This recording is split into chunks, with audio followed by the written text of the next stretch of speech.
Hello there, welcome to my views and news. With last night, Ethiopian PM Abiy created regional shockwaves when he took official position about access to the Red Sea. What did he say? I did a video on that last night. Now, question is, what is regional reaction to what PM Abiy said yesterday? How is Eritrea responding? How is Somalia responding? What about Djibouti's response? Kenyan response? Importantly, what about internal unity in Ethiopia when it comes to taking a position on Red Sea issue? And what about Eritrean opposition groups based abroad opposing Isaias Afwerki for decades? Will this support Ethiopian government's position about access to the Red Sea? Several questions. PM Abiy last night tried to prove that Ethiopia has every right to have access to the Red Sea. Historically, geographically, ethnically, religiously, culturally, this right cannot be denied. Ethiopia had access to the Red Sea and it must have access to the Red Sea. A country of 120-30 million cannot remain landlocked. It cannot be deprived of its right to access to the Red Sea. If other countries can talk to Ethiopia about GERD, about River Nile, why can't Ethiopia talk to them or talk to the countries about access to the Red Sea? So he tried to build a narrative. Question is, how is this narrative being received in the Horn of Africa? Well, firstly, we have been monitoring regional development since last night. I could not find any official statement so far from the neighboring countries, countries like Somalia, Djibouti, Somaliland, Kenya too, no statement. Eritrea as well, because my understanding after watching PM Abiy's 45-minute speech of last night was that he was mainly addressing Eritrea. So any reaction from government or groups in the Horn of Africa countries or from the Horn of Africa countries? No official statement so far from any country, but diaspora groups, diplomats of one country are reacting. Which country? Eritrea. That is what we expected. That is what I concluded, that PM Abiy's last night's talk was directed at Eritrea. And no one in Djibouti is responding to PM Abiy's last night's speech. No one in Kenya, Somalia responding to reacting against PM Abiy's last night's speech. Those who are reacting are from Eritrea. Who are they? What are they saying? As I concluded last night that PM Abiy's new position is going to lead to tensions between Ethiopia and Eritrea. It seems we're going to see tensions now.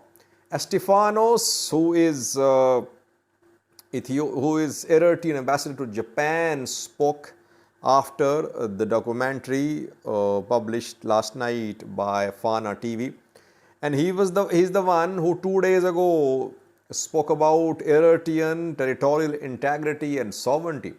After clip of the documentary was released by Fana TV, he was the first one to respond. He had said that there are no ifs and buts about Eritrean territorial integrity and sovereignty, and he is the first one in diplomats to respond after the complete 45-minute speech has been published by Fana TV. He says that in 1998, Ethiopian parliament declared war on Eritrea. Since then, Ethiopian government has been trying to landlock Eritrea. It was mission impossible. It will never succeed. So it cannot be clearer than that an ambassador, Eritrean ambassador, is using very strong language against Ethiopian government, that Ethiopia in the past committed heinous crimes against Eritrea. He also used the word heinous actions that Ethiopian government committed heinous actions against Eritrean people, Eritrea, but Eritrea knows how to defend itself. Then several Eritrean government-backed activists, journalists, analysts spoke, speaking since last night. And they are up in the arms. They're saying that Ethiopian PM Abiy is playing with fire. You cannot reclaim ancient boundaries. Ancient territories cannot be claimed by countries. It would be a violation of international law if Ethiopia claims access to the Red Sea, referring to the past that Ethiopia and Eritrea were together. They were part of the one state in the past. So they are rejecting PM Abiy's speech. They are criticizing his government. They are saying PM Abiy is playing with fire. Two important questions. Firstly, how is this new position of Ethiopian government being received in Ethiopia and by Eritrean opposition groups? Amhara activists have rejected PM Abiy's last night's speech. They say that they respect, Amhara people respect Ethiopia, they respect Eritrean sovereignty and territorial integrity, and PM Abiy just wants to divert attention from internal conflicts. They are not going to be part of any war on Eritrea. Very much expected, because we know that in the Amhara region, a military operation is underway against Amhara region-based groups. And these Amhara region-based groups, they are hoping to form an alliance with Eritrea, and some of them were trained in Eritrea. Fano or fighters, Amhara special force members, they were trained in Eritrea. So obviously these groups have no sympathy for Ethiopian PM Abiy. They are rejecting PM Abiy's position about their access to Red Sea. Tigray is silent. Oromo is obviously behind PM Abiy's government. What about Eritrean opposition? Because we know that this opposition criticizes Eritrean government. It wants to remove Isaias Afwerki. But important question is, will this Eritrean opposition support PM Abiy's government when PM Abiy government calls for access to the Red Sea? Or will they support Eritrean territorial integrity and sovereignty? I personally think, I have talked to several people who are from opposition, who are pro-government, Eritreans, and it seems they are united. I think it would be difficult for even Eritrean opposition groups to support Ethiopian government's position regarding having access to the Red Sea. It would be very difficult for these opposition groups. So that is why opposition groups are largely silent, or they are calling for negotiations, dialogue.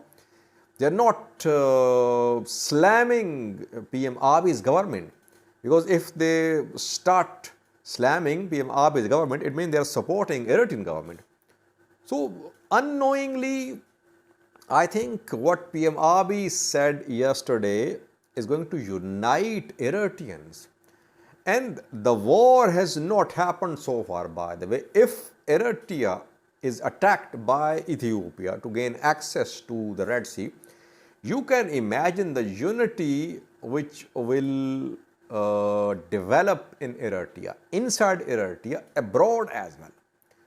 That is why this position taken by Ethiopian PM Abiy is a very dangerous position. Internally, he is facing challenges. Externally, he does not have any major allies in the region. Internationally, international community is split. It will be interesting to see opposition groups speak. I am waiting for statements from Bright Future Movement, Brigade Nihamedo, and other some Afar parties, etc. What do they think? Do they support Ethiopian government, or are they neutral? They are in a difficult position. That is why most of them are silent. But in the private conversations, I talk to them, they are not supporting Ethiopian government's position about having access to the Red Sea.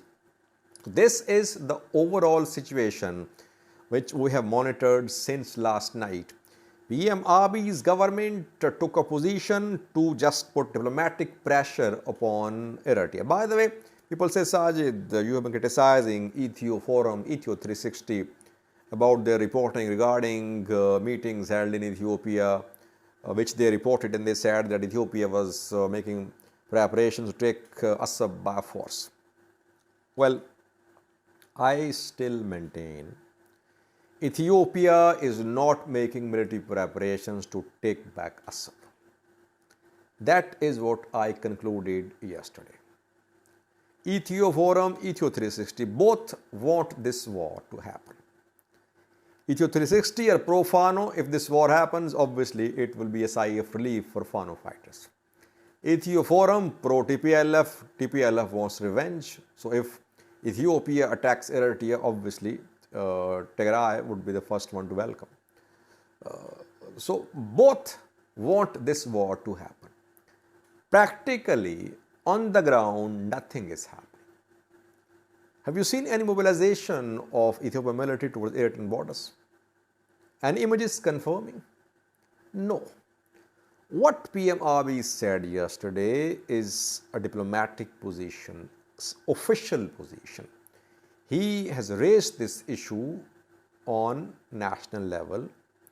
He will raise it on international level too. It does not mean that he wants to wage war on Eritrea.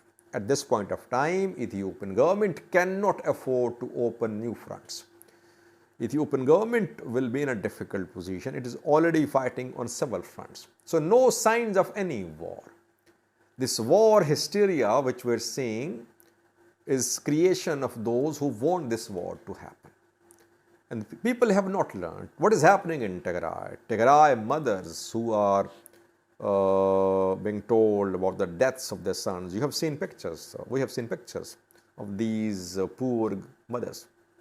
In Tigray, 3-day mourning has been announced in the memory of those who killed. Isn't it enough that people should not try to promote conflicts, or they should not try to exaggerate conflicts out of proportion? What PM Abiy said yesterday, I think, is a way of putting pressure upon Eritrea. Obviously, it will lead to deterioration in Eritrea-Ethiopia relations, but still, I don't see any signs of war. The news outlets should be careful. They should not instigate. They exaggerate and they report out of proportions. Small developments are reported out of proportions. That is what my understanding is, that PM Abiy's last night's speech has created unity among Eritreans, but still we are waiting for official position of Eritrean opposition parties and Eritrean government too. What does government think? And secondly, a video is being shared of Ethiopian PM Abiy by Eritrean pro-government activists. They say that a year ago, PM Abiy was grateful to Eritrea. He was heard saying that he would never forget, Ethiopia would never forget the help Eritrea provided to Ethiopia in the time of need, and now he wants to annex Eritrean territory. This video, which is an old video of Ethiopian PM Abiy, is being shared by Eritrean activists, but all of them say that PM Abiy is playing with fire. It won't happen. Through blackmailing, through use of force, through use of pressure, Ethiopia cannot annex Eritrean territory. Watch the video. Thank you for watching. በመጀመሪያ ወዳጅም ጠላትም ማወቅ ያለበት የኢትዮጵያ ሕዝብና መንግስት የሀገር መከላከያ ሚኒስቴር ክህደት ተፈጽሞበት በገዛ ወገኖቹ ጥፋት ሲካሄድበት የኤርትራ ሕዝብና መንግስት ወደሱ የሄዱትን ወታደሮች የያዘበት ወደ ፈለጉ እንዲሄዱ የደገፈበት መንገድ የሁል ጊዜም የኢትዮጵያ ውለታ ነው። ማንንም አክቲቪስት ነኝ ብሎ በተናገረው እንትን የሚበላሽ ጉዳይ አይደለም። አንድ ነገር የተከበረው ምክር ቤት እንዲገነዘብ እንፈልገው፣ በችግር ቀን ሰው አብሮ አይቆምም። እንኳን ሰው የራስህ ጥላ ጨለማ ሲሆን ይከዳል። ጥላን የምታየው ብርሃን ሲኖር ነው ሲከተል የምታየው። የራስህ ጥላ ብርሃን ሲኖር ይከተላል፣ ጨለማ ሲኖር ይሸሻል፣ አይታይም። በችግር ጊዜ የኛ ወታደሮች ከሞት ሸሽተው ሄደው የተደረገላቸውን ክብካቤ የኢትዮጵያ ታሪክ አይረሳውም። ይሄን እንድንክድ እንድንረሳ እንድንሳደም ይፈልጉ ኃይሎች ሞኞች ናቸው። አናደርግም። እሱ በጣም ነው የምናመሰግነው የኤርትራ ሕዝብና መንግስት ስላደረገው ነገር።